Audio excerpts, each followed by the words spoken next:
네, 어서 오세요. 페르낭 브로들이 그랬습니다. 자본주의는 자유시장 경제가 아니라 그랬어요.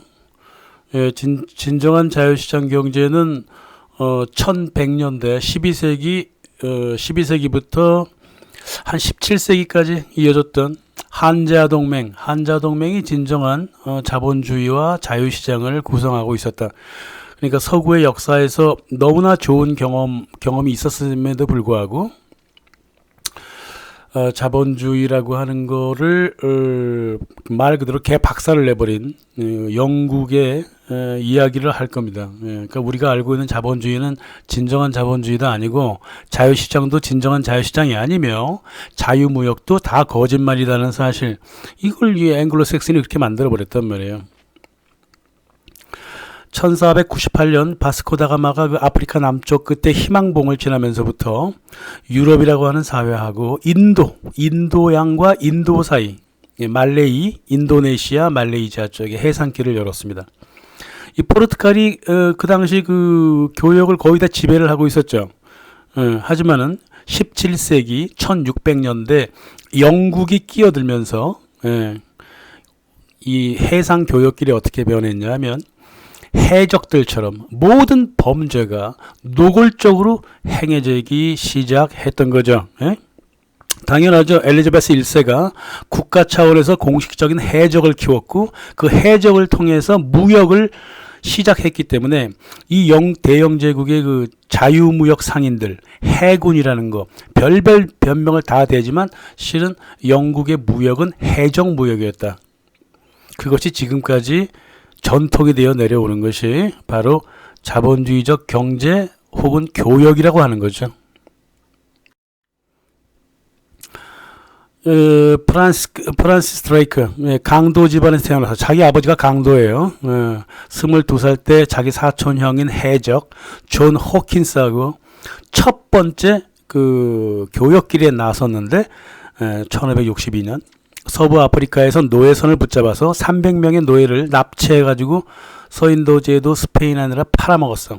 이게 국가 공인 해적 프란시스 드레이크가 첫 번째 했던 교역이에요. 교역 물품이 바로 노예가 아니라 노예선을 탈취한 거예요. 영국의 해상무역의 상징이죠, 이게.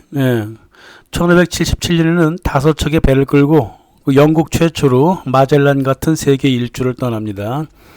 그래서 스페인과 포르투갈 상선 각 3척씩 6척을 약탈을 했고요. 항구도 약탈했고요. 에콰도르에서 금광 갖고 나오는 배를 갖다가 약탈을 했고요. 스페인 보물선을 납포했습니다. 그래서 니카라구아하고 엘살바도르 토착밀 마을까지 다 불태워버렸어요. 그래서 총 6개 마을을 불태웠고 총 13척의 상선을 약탈했는데 가장 큰 상선이 스페인 보물선이었어요. 영국으로 돌아왔을 때 각 투자가들한테 470%의 그 배상금을 안겨주었고 가장 많이 낸 귀족들한테 5000%의 이익을 남겼습니다. 영국으로서는 엄청난 그 영웅이죠. 영웅입니다. 여왕한테, 엘리자베스 여왕한테 48만 파운드를 줬어요. 지금 돈으로는 한 천억 달러 되려나? 좀 될 거예요. 그렇게 했고, 그래서 국가 재정이 아주 튼튼해져 버렸죠. 그래서 여왕은 이 사람한테 기사 자기를 내려주고, 더번셔 플리머스 시장까지 만들어줘요. 영국 남서부 쪽에. 스페인의 그 필립 2세는, 스페인의 공공의 적으로, 이 사람의 목을 갖고 오는데, 현상급, 650만 달러를 모여걸었어. 현재 금액으로. 그리고 1588년에는 스페인 함대랑 싸우는데 영국 함대 총 부사령관으로 임명이 돼요. 자, 보실까요? 해적과 해군이 똑같죠? 영국이 지금. 그죠? 해적과 해군이 똑같습니다. 그리고 해적과 해군은 또 시장까지 했고 의원까지 되죠? 하원. 이게 1800년대 초가 되면은요, 이 해적들의 모임들이요, 100명 이상이 하원 의원으로 진출하게 돼요. 이게 영국의 전통입니다. 영국 사람들이 괜히 귀족이 되려면 해군 들어가는 줄 알아요? 해적지를 배워야지만이 귀족이 될 수 있고 남의 나라를 침탈할 능력을 갖춰야지만이 존중받는 그런 앵글로색슨 문화를 만들어가게 된 거예요. 칠레 스페인 항구를 공격했잖아요. 그래서 교회를 쳐들어갔어. 거기서 미술품 그랬습니다. 항구의 정박한 배들 모두 납포해서 금하고 와인을 약탈했지. 또 술까지 약탈했다고. 페루 항구를 하도 많이 약탈해가지고요. 거기서 보물선 약탈했거든요.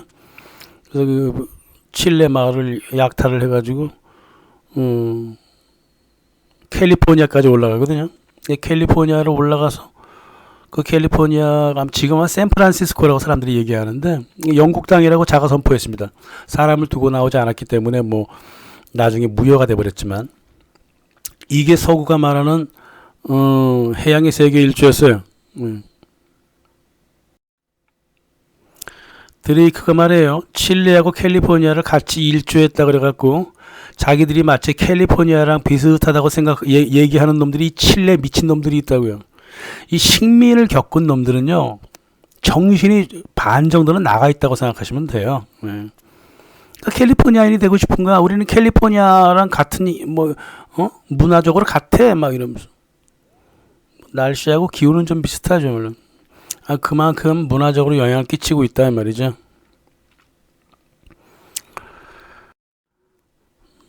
(1581년에) 영국 서남부 더번셔 시장이 되었던 그 드레이크, 또 하원 의원까지 지냈죠. 영국의 국가 공인 해적 대다수가 시장이나 의원이었어요. 해군 사령관도 맡았으니까요. 영국이 어떻게 돌아가는지 아시겠죠. 그래서 스페인과 전쟁도 했고요. 그래서 드레이크 이 영국 해군 부사령관이 스페인 무적 함대를 무찔러잖아요. 그래가지고 영국 해군의 전통을 세운 자들이라고 해적 세 사람을 딱 찍어서 얘기하죠. 존 호킨스, 프란스 드레이크, 토마스 카벤디쉬 이렇게 얘기합니다. 이 카벤디쉬는 해적은 아니에요. 근데 간첩이지. 해적이랑 비슷해요. 직접 약탈을 안 했다 그뿐이지만. 영국 해적으로서 해군 사령관이 된 사람들 되게 많아요. 마틴 프로비셔라고 하는 사람도 있고, 렐프 피치, 월터 랠리, 제임스 랭캐스터 모두 드레이크랑 똑같이 영국의 정치, 해군, 해적 사이에 가교를 놓은 사람들이고요. 네, 앞서 말씀드렸듯이 150년이 지나면 국가 공인 법인 해적인 동인도 회사 직원 100명이 영국 의회 의원으로 일을 하게 돼요. 그런 나라입니다, 이 나라가. 해군의 전통까지 세웠나? 별거 다 세웠어요. 자유무역의 틀도 해적들이 잡아준 거예요. 이 드레이크, 프란스 드레이크, 존 호킨스, 마틴 프로비셔 모두 스페인 무적 함대와 같이 싸웠습니다. 1588년.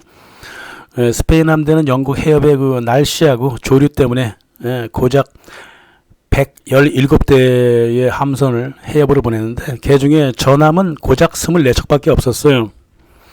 반면 스페인 함대에 맞서는 영국 함대는 총 226척이었어요. 거기에 드레이크 같은 사람이 탄 해적선 12척이 이제 추가가 되죠. 스페인 함대보다 2배나 많았습니다. 그래놓고 뻥을 치지. 자기네가 더 약했는데 이겼다고. 영국의 역사학자들은 말이에요. 스페인의 배가 더 많았다 그러면 실은 대포수는 스페인에 다 많았다고? 뭘 그렇게 거짓말을 해요? 정작 포를 쏘아갖고 스페인 배를 침몰시킨 건 바로 영국 배라고. 드레이크가 대포를 쏘아갖고 앞에 놓인 스페인 배 5개를 깨부쉈다고. 그래갖고 막 흩어지기 시작한 거예요, 스페인 배들이. 뭔 소리를 하고 앉아있어. 스페인이라고 하는 사람들은 원래 적선 안으로 깊이 들어가서 포를 쏘면서 놀라게 한 다음에 적선 사이에 들어가서 그 갈고리를 던져갖고 육박전을 벌이는 일본식으로 전쟁을 했다고요, 스페인이. 반면 영국은 드레이크가 처음으로 포만 디립다 쐈어요, 포만. 배를 태워버리거나 침몰시키는 게 이게 이제 이순신 스타일로 전쟁을 했다 이 말이에요. 영국 해군요? 미쳤다고 이순신 장군을 공부하는 줄 알아요? 이순신의 그 해전 스타일이 드레이크랑 닮아 있었기 때문에 그래요. 드레이크가 이순신을 닮은 건가? 드레이크가 그때 몰랐겠지 서로간에. 그러니까 하여간 전술이 뛰어났단 말이에요. 드레이크보다 훨씬 더 전술이 뛰어났기 때문에 이순신 장군을 공부했던 겁니다. 이순신의 그 명랑해전이 그토록 부러웠는지 영국 해군은 말이야, 스페인의 무적 함대 수가 많았다는 이 거짓말이 통하지 않으면은, 뭐 드레이크가 뭐 단독으로 스페인 함대로 쳐들어서 승리했다 뭐 이런 개소리를 자꾸 해댔다고. 영국 해전사를 거짓말 천지로 만들었어. 무적 함대라니, 누가 무적 함대라는 거야? 그 영국 해군이 지어낸 얘기예요. 당시 스페인 함대 그 대장선 이름이 뭐냐면, 그란데 이 펠리시마 아르마다였어. 아르마다였다고. 아르마다. 여기 앞에다가 무적이라는 이름. 아르마다가 뭐야? 함대라는 소리잖아요. 그냥 함대였어, 스페인. 근데 앞에다가 뭘 붙였냐면 인빈시블, 무적 함대라고 이름 붙여갖고 우리가 무적 함대를 무찔렀다고 개뻥을 친 거야, 영국사가. 예? 뭘 무적 함대야? 스페인 무적 함대 아니에요. 약했어요. 스페인 저기 해군들이 뭐 얼마나 얘기했어, 스페인 함대가. 조사도 안 해보고 무조건 무적 함대라는 거야. 영국이 만든 거짓말이에요. 그리고 드레이크가 그랬어. 에? 함대는 무슨 함대? 그랬습니다. 그래, 인벤시블이다. 뭐 이랬다고요. 무적이다, 야. 이러면서 비꼬 왔다는 뭐 그런 소문도 있는데, 이랬든 저랬든 간에 무적이라고 이름 붙인 거는 영국 역사학자들이 역사를 왜곡한 거예요. 개소리야, 개소리가. 스페인 함대는 말이에요, 수가 무지 적었지만은 영국에 비하여 전적으로 날씨하고 바람, 조리 때문에 패했다고 보는 게 전반적인 평가예요. 예? 네덜란드가 또 해안을 봉쇄해 주기도 해서 네덜란드 해안으로 또 정박하지도 못했다고, 스페인 배들이. 보세요. 1588년 일단 스페인 함대가 이제 뿔뿔이 흩어져 갖고 이제 그랬지. 1589년 자신이 만만한 드레이크가 함대를 끌고 스페인을 쳐들어가잖아. 근데 공격 한번 못하고 도망쳤잖아. 소문 듣지 마셔야 돼요. 제가 2차 세계대전 때 그 미군이 얼마나 개판 5분 전이었는가 설명해드렸죠. 1차 세계대전 때 영국군이 얼마나 개 박살이 났는가 설명해드렸죠. 지금도 똑같아요. 세계 최강 미군? 언제 전쟁 해본 적 있어?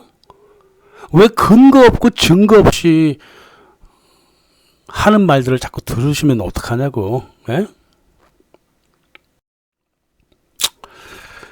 아무튼 노예 1200명에서 1400명 사이에 노예를 납치해서 팔아먹은 존 호킨스, 이놈의 이 해적 새끼가 영국 해군 함장이었고, 마틴 프로비셔 이 해적도 함장이었어요. 예? 그래서 해군의 전통을 이어갔다 이 말이에요. 그리고 두 번째로 이 해적놈의 자식들이 또 동인도 회사 전통을 이어갑니다. 이 중요한 건 지금 오늘 말씀드릴 건 동인도 회사예요. 이 동인도 회사의 이사였던 월터 랠리는 말이야, 드레이크 친척이고 해적이죠. 포르투갈 화물선을 약탈해갖고 보석, 진주, 금, 은화, 천, 추, 정향, 계피, 육두구, 인디고, 적색염료, 코치닐, 흑단 이런 거. 영국에서는 생전 처음 보는 것들을 갖다가 영국에서 소개하는 바람에 영국 해적들이 들떠갖고 포르투갈 화물선을 납포하려고 그 난리를 쳤다고. 영국 아이들, 남부 쪽 아이들 특히 이 뱃놈들 전체가 다 해적으로 변해버린다고 이게. 아무튼 이 랠리는 그 영국의 동양의 문물을 가장 폭넓게 소개했습니다.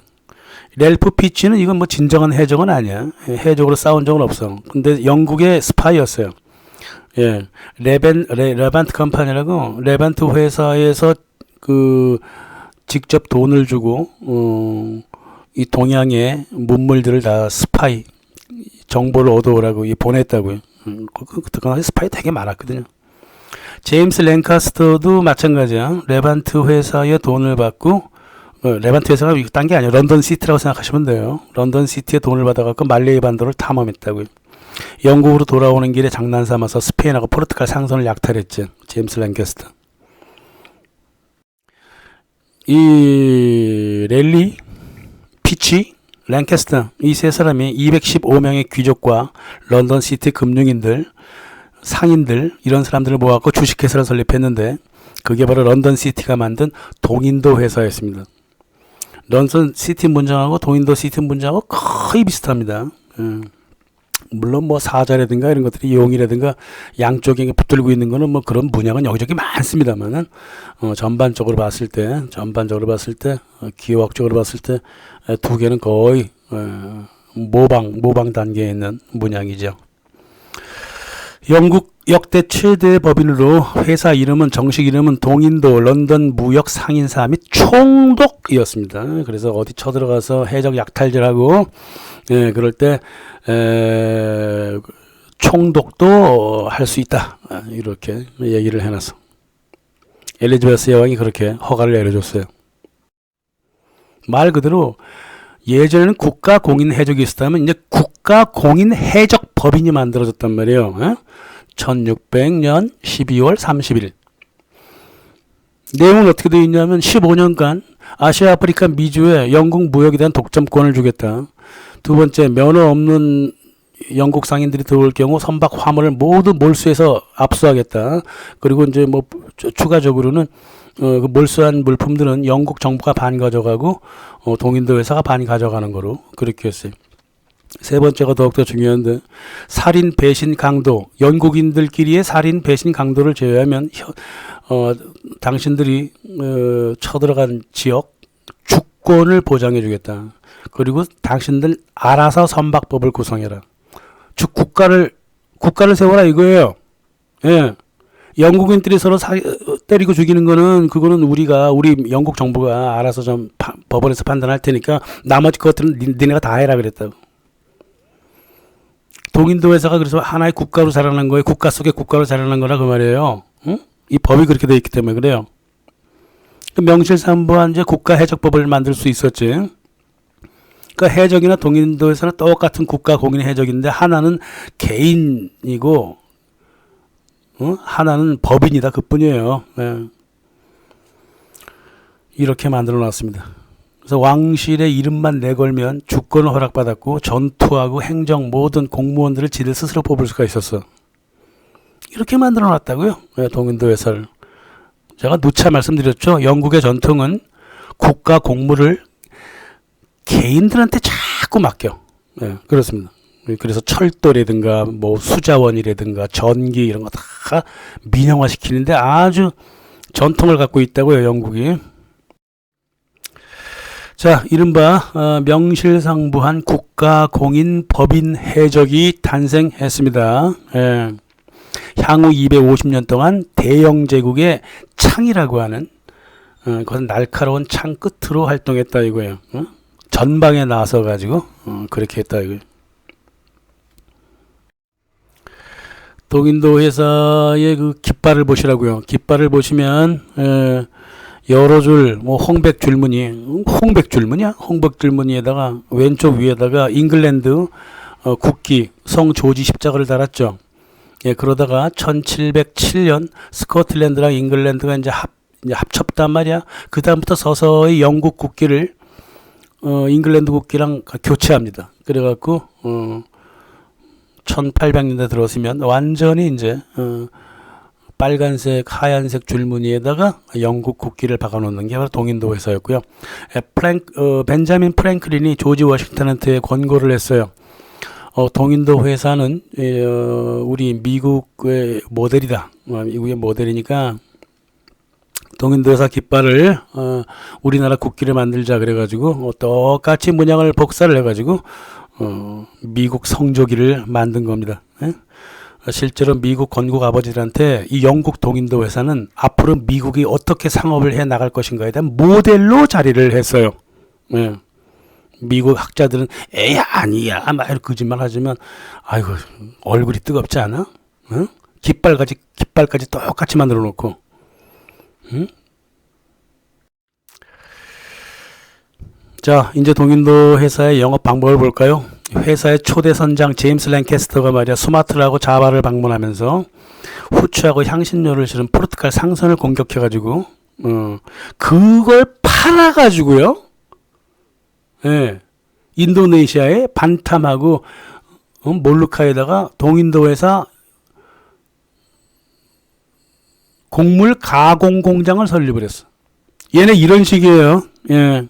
이게 대영 제국이 사는 법입니다. 예? 자기네가 항해할 비용, 초기 비용만 딱 주머니에 들고 나머지 다 약탈을 통해 갖고 그 약탈한 거 팔아 갖고 공장을 세운다고. 이게 동인도 회사의 영업 방법이었다고요. 예?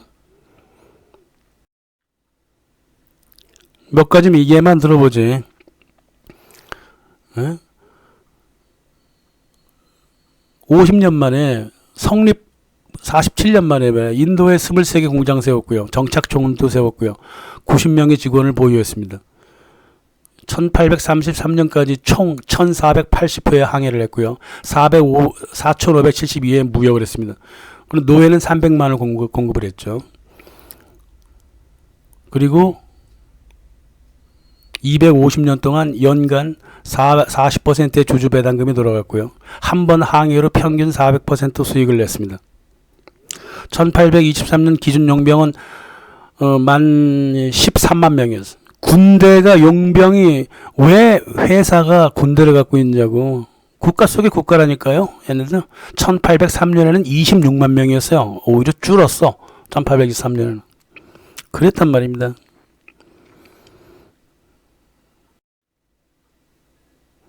원래가 동인도 회사의 그 대가리들이 런던에 앉아가지고 런던에 앉아가지고 배가 그냥 그대로 조용히 런던으로 들어와서 물품을 하적하기를 바랬죠. 어? 하지만 동인도 회사는 말이야, 거의 다 범죄자들이 선장과 선원을 이루고 있었기 때문에 이렇게 깔끔하게 자기네가 동인도 지역에서 사들인 향신료 같은 것들을 그대로 조용히 런던으로 가지고 갈 생각이 없었어요. 네.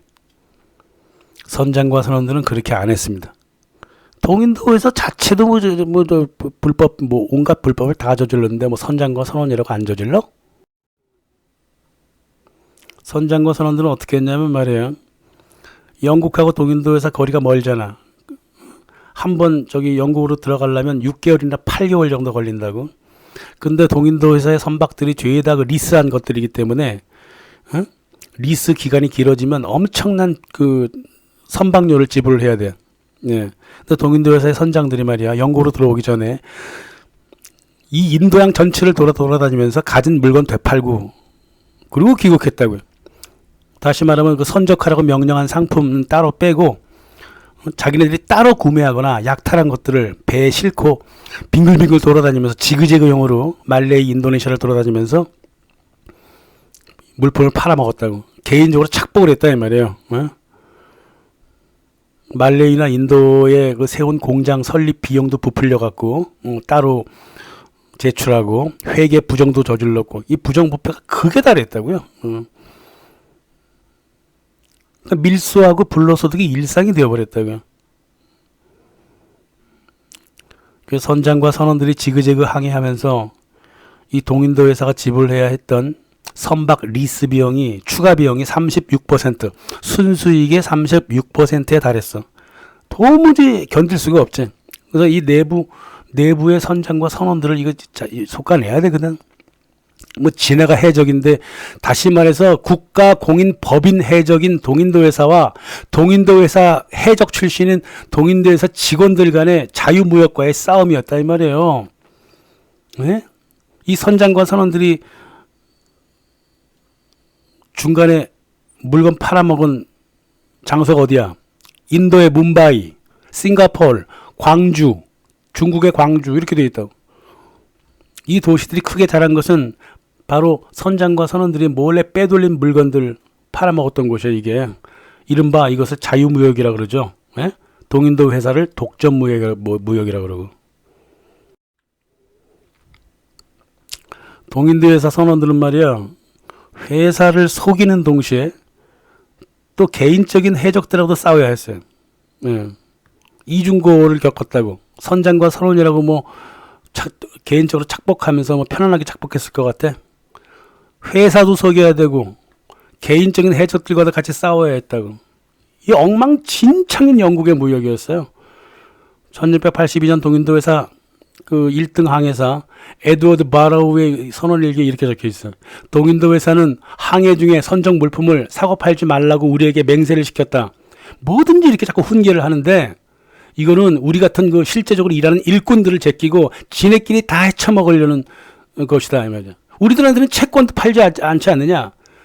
그런 맹세를 시킨다고 우리가 개인적으로 물건 안 팔아먹어? 요렇게 일기에 적어놓고 있다. 이거 굉장히 중요한 일이에요, 이게. 예. 동인도 회사는 말이에요. 무역의 독점을 지향했고요. 동인도 회사의 그 취직한 선장, 선원들, 이런 사람들은 자유무역을 지향한 거야. 예? 동인도 회사한테 하적할 물건들은 안 건드렸다니까? 바깥에서 지네가 따로 물건을 떼갖고 와갖고 따로 팔아먹었어요. 영국에 도착하기 전에. 근데 해적들도 똑같이 그런 일을 했단 말이야. 그렇잖아요? 영국에 하적할 물품은 이미 화물 리스트에 있잖아. 그러니까 그건 못 건드려. 그러니까 추가로 지네가 따로 선적한 물품은 팔아먹을 수 있잖아. 이게 불법이야 뭐야? 이거는 전통적인 해적질도 아니에요. 정확하게 자유무역이에요. 그래서 아담 스미스가 말했듯이 그 개인의 이익을 추구하면 사회적으로 자연스러운 부가 만들어진다 그러잖아. 에? 동인도 회사에 당연히 실해야지. 왜 우리 선박 비용을 쓰면서 니네 개인적으로 착복하냐. 화가 났겠지. 하지만 어떻게 직원들 잘라? 만약에 직원들한테 저기 선박 선장하고 선원들한테 화를 냈다가는 얘네가 해적한테 자기네 통치로 넘길 수도 있고 해적과 협잡을 할 수도 있잖아. 두려우니까 아무 말도 못하고 뭐 가슴만 긁고 있었지 뭐. 그렇게 된 거예요. 많은 선원들이 부정부패에 연루되었고 부정이 조금이라도 탄로났을 때면 바로 해적으로 갈아탔어요. 그리고 좀 상황 봐서 해적 그만두고 다시 자기 혼자 해적합니다. 그걸 이른바 프리베이트 트레이드라 그래요. 예. 어느 책 읽으시다가 프리베이트 트레이드라는 단어 나오잖아? 그러면 자유상인, 예? 그게 아니라 반은 해적이었다 이거예요. 예. 대표적인 사람이 헨리 에버리예요. 해군 출신이죠. 노예 무역을 했습니다. 동인도 회사에서 이 배 타다가 임금을 못 받으니까 배를 아예 납치해버렸어. 그래갖고 해적선으로 바꿔버립니다. 그래갖고 해적들이 한데 모여가지고 인도의 함대를 공격해버립니다. 예. 그래갖고 지금 돈으로 1억 달러 정도의 은화를 훔쳤죠. 예. 그리고 포로들을 갑판별로 따라다니면서 강간하고 죽였다고. 무슬림 여성들의 많은 수가 바다에 자기 몸을 던져서 자살을 했다고. 인도의 총독이 머리 끝까지 화가 났죠. 그래갖고 이 소식 듣자마자 영국인들을 체포하고 동인도 회사 공장 4군데나 폐쇄시켜버렸다고. 장교들을 감옥 속에 쳐넣고 영국인들을 인도에서 완전히 추방하겠다고 막 그랬다고. 그러니까 동인도 회사가 쩔쩔매면서 이 에버리한테 1,000파운드의 현상금을 걸었어. 그러면서 총독한테 가서 무릎을 꿇었다고. 이거는 우리가 한 짓이 아니라 이 해적이 한 짓이라고. 그래서 동인도 회사는 개인 해적하고도 싸워야 했고 내부 선원하고도 싸워야 했어요. 엉망진창인 회사였어요. 이게 말이야 지금 일반 자본주의 기업의 기본적인 본질을 구성하고 있어요. 네, 그렇습니다. 현대 기업은 말이에요. 마구잡이로 들려드는 여타 경쟁 기업과도 싸워야 하고 내부 직원들의 기업 내부의 적들과도 싸워야 한다. 이렇게 만들어놨어요. 동인도 회사가. 그렇지 않아도 설립된 지 한 80년밖에 안 된 이 동인도 회사가 어느 정도는 좀 물량을 많이 해서 한 80만 파운드 정도 벌었다고 선적했다고. 그런데 1695년 이 해적들이 날뛰는 이 시절에 3만 파운드로 내려앉았어요. 나라가 아주 회사가 폭삭 망해버렸다. 예? 동인도 회사 자체가 이제 부정도 저질렀고 선원들의 자유무역, 해적들의 뭐 무역 때문에 이제 뭐 그런 일이 벌어졌죠. 그래서 동인도 회사한테는 해적은 공공의 적이 되었단 말이에요. 하지만은 이 사람들의 손을 들어준 사람은 바로 저 유명한 아담 스미스. 아담 스미스가 이불 해적이라고 얘기는 안 했지만은 자유상인을 포함해서 선원들의 그 부정부패라든가 배를 함부로 지그재그로 이렇게 해서 지는 개인적으로 착박한 거는 동인도 회사가 자업자득이다 이 말이야. 자업자득한 거다 이 말이야. 그래서 이 스미스가 해적이라는 말은 안 했어요. 하지만 이들이야말로 자유무역을 했고 이들이야말로 자유상인이었다. 이렇게 얘기를 한다는 거죠. 응? 자본주의 출발점이 어떻게 출발했는지 이제 느낌이 오시죠? 동인도 회사의 독점 무역에 대항했던 동인도 회사 직원들의 자유무역 그리고 해적들의 자유무역에 의해서 자본주의 무역이 출발했다 이거죠. 이건 아담 스미스도 인정을 하고 있는 일이다 이 말이야.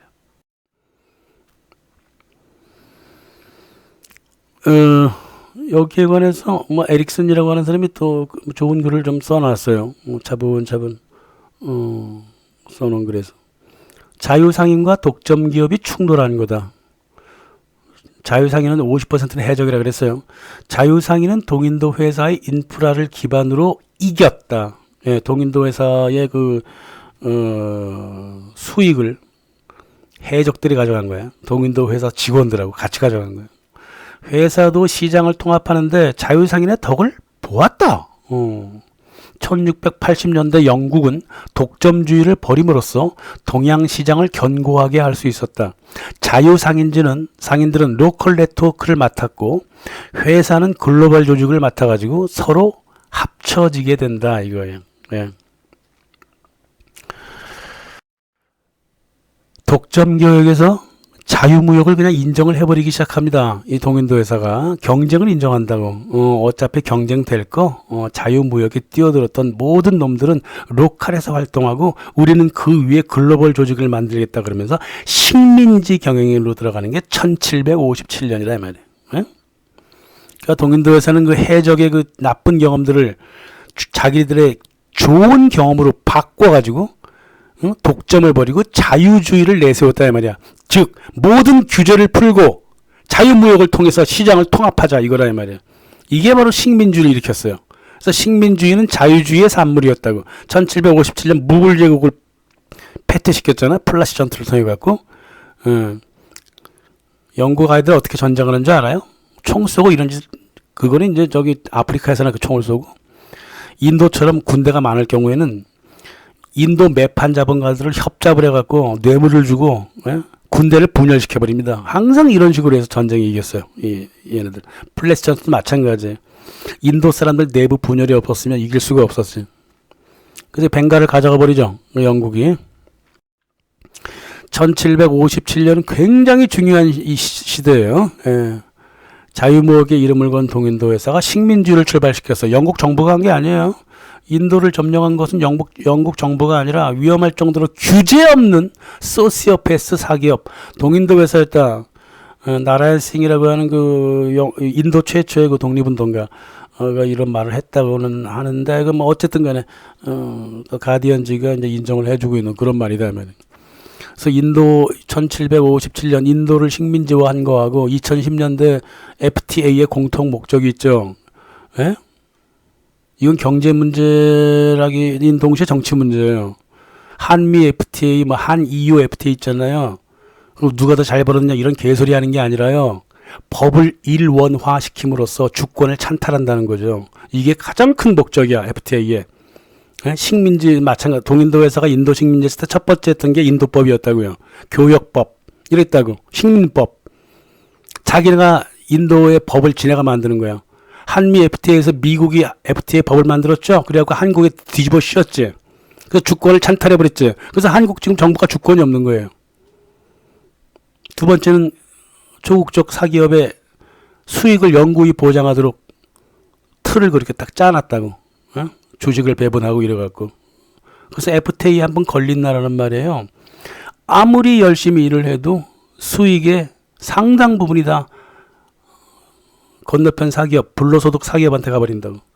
그리고 주권이 없게 해버린다.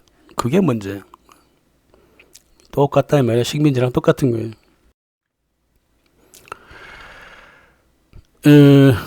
동인도 회사는 그 군대에 막대한 투자를 하기 시작해요. 아무래도 군대가 있어야 되겠다 하면 영국 정규군도 용병으로 썼어.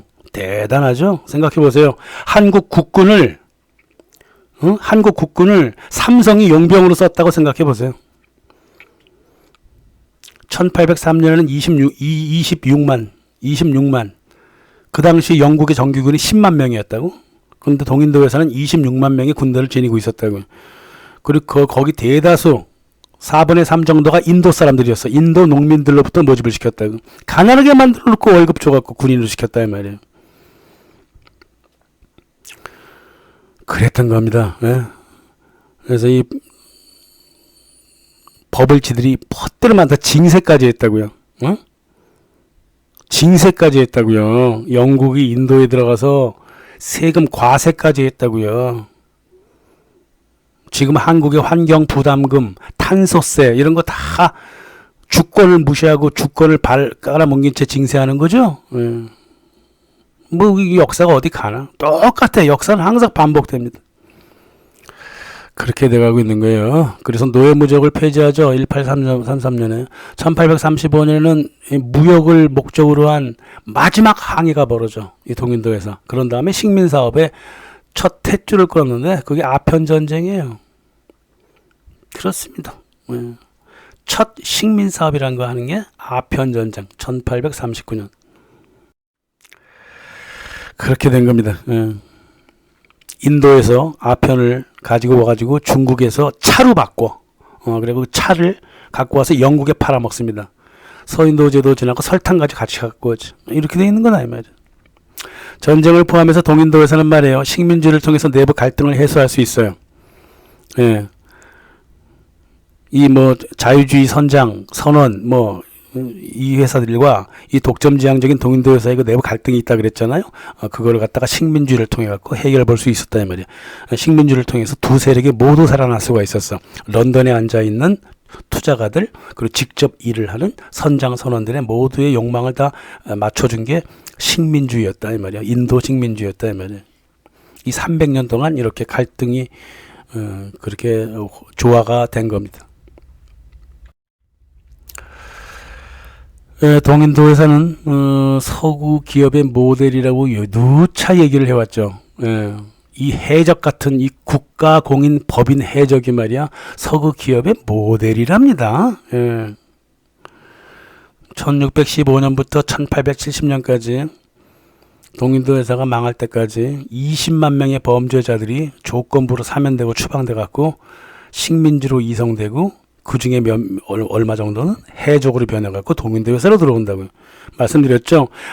마젤란의 선원 상당수가 법원에다가 보석금을 위탁하고 배를 탔다고. 똑같아요. 동인도 회사도. 예.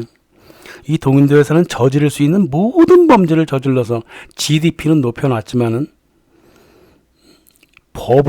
주식 버블을 만들고 주식 조작하고 개인 착복해갖고 식민 사업 시작한 100년 동안 끝없이 동인도 회사는 내부 균열에 시달리다가 결국은 1858년 영국 정부한테 넘겨버려요. 회사를. 예. 정부에 넘겼어도 이 더러운 회사의 그 교역 방식이 영국 정부 차원에서 그대로 입세가 됐다 이 말이야. 예. 이게 바로 앵글로색슨 자유주의 무역이라고 하는 거예요. 예? 죄수 노동시키고 원주민 착취하고 식민 징세하고 자원 착취하고 주식 법을 지키고 주식 조작하고 국가 보조금 먹어 챙기고 말이야. 그랬다 이 말입니다. 이 회사는 말이에요. 불법적이고 금기된 모든 활동을 이 자유주의 무역, 자유무역 안에 집어넣고 지금의 전 세계 기업들은 교역하는 기업들은 자기도 모르는 사이에 동인도 회사가 틀을 짜놓은 이 해적과 같은 상업 문화에 물들어 있다 이거예요. 그러면 한자동맹 때는 안 그랬냐? 안 그랬습니다. 한자동맹 때 배 타고 교역했던 사람들은 결코 정직했고 신뢰에 근거했습니다. 그걸 약간 네덜란드가 영국과 달리 희한하게도 네덜란드도 해적 많았거든. 네덜란드 동인도 회사는 영국 동인도 회사에 비하면 100배는 더 신사적이었어요. 예. 신뢰를 웬만하면 지키려고 그랬다고. 네덜란드는 그랬어. 왜 그랬을까? 네덜란드가 거기 한자 동맹 전통이 살아 있어서 그런 거예요. 그래서 동인도 회사가 영국 정부한테 자기네 회사 노하우를 다 넘기고 회사 경영까지 다 넘기는 순간 1858년 그때부터 이 대영 제국은 약간 반짝거리긴 했지만 결국은 내리막길을 걸기 시작해요. 깡패 스타일로 더 이상 무역을 해갈 수가 없기 때문에 그렇다 이 말이에요. 그래서 1858년 회사를 전체적으로 넘겨받은 영국 정부가 식민지 경영 노하우를 그대로 폭력적으로 이끌어갔다고. 겉으로는 자유무역, 뒤로는 폭력 이랬단 말이에요. 이걸 가만 바라봤던 미국의 월가 사람들이 혀를 끌끌 차면서 등신같이 해적질 등신같이 하네. 너희가 하는 식민주의는 18세기 스타일이야. 20세기에는 달라. 진짜 자유무역을 해야 된다니까 이 바보야. 루즈벨트가 그랬잖아요, 그죠?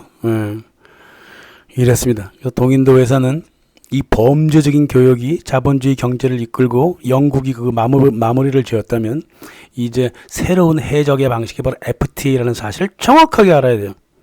그러면 자본주의 경제만 그러냐? 정치도 마찬가지예요. 정치도 누가 이끌었어? 당연히 토마스 홉스 같은 해적스러운 정치인들이 자본주의 정치 사상을 만들게 됩니다. 마지막 제4부에서는 현대 민주 정치 사상이 어떻게 해적에 근거하는가 이거를 설명드리려고 합니다. 감사합니다.